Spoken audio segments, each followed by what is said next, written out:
Dalawang bagay ang walang hanggan. May isang sikat na quote si Albert Einstein na nagsasabing, "Two things are infinite, the universe and human stupidity, and I'm not sure about the universe." Sa Filipino, maari natin itong isalin ng ganito, dalawang bagay ang walang hanggan, ang universo at ang katangahan ng tao, at hindi pa nga ako sigurado tungkol sa universo. Nung una kong mabasa ang quote na ito, napangiti ako, nakakatawa siya. Pero habang mas pinag-isipan ko, napagtanto kong hindi lang pala ito biro. Isa itong paalala tungkol sa isang katotohanang madalas nating nakakaligtaan.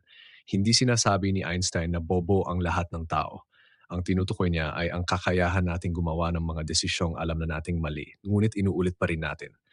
Isipin mo, ilang beses na ba nating narinig ang kasabihang, huwag mong hawakan, mainit iyan. Pero may mga taong hawakan pa rin. Ilang beses na tayong nasaktan sa parehong klase ng tao pero bumabalik pa rin tayo sa parehong sitwasyon. Ilang beses nating ipinagpaliban ang mga pangarap natin dahil sa takot kahit alam nating habang tumatagal ay mas lalong lumalayo ang pagkakataon. Hindi kakulangan sa talino ang problema. Maraming matatalinong tao ang gumagawa rin ng mga hindi matatalinong desisyon.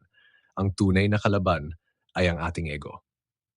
Kapag mas pinipili nating maging tama kaysa matuto, nagsisimula ang katangahan. Kapag tumatanggi tayong makinig dahil pakiramdam natin ay alam na natin ang lahat, nagsisimula ang katangahan.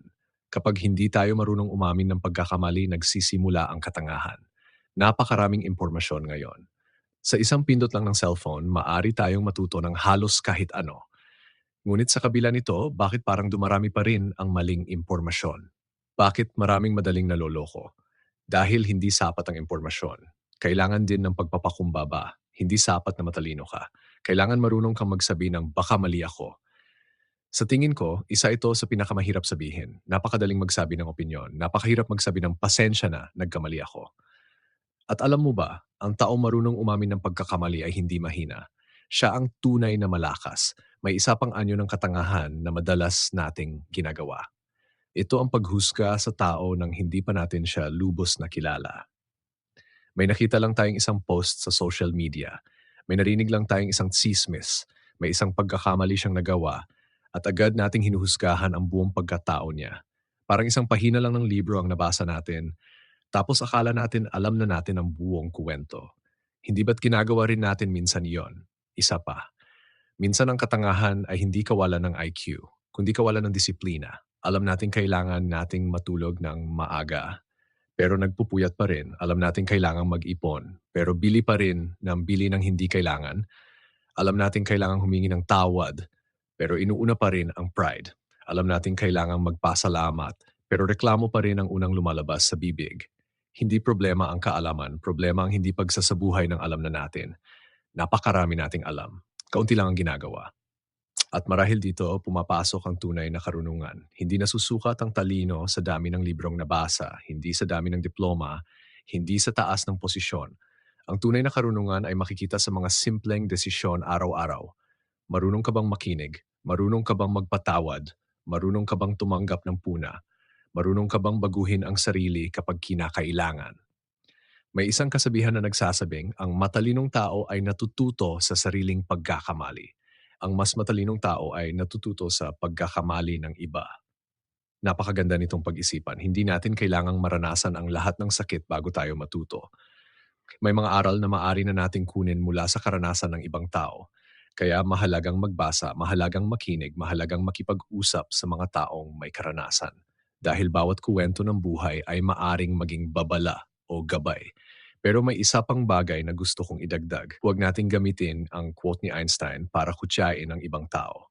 Mas mabuting gamitin natin ito bilang salamin sa ating sarili. Sa tuwing mainis tayo sa desisyon ng iba, itanong muna natin, ako kaya may mga katangahan din ba akong inuulit?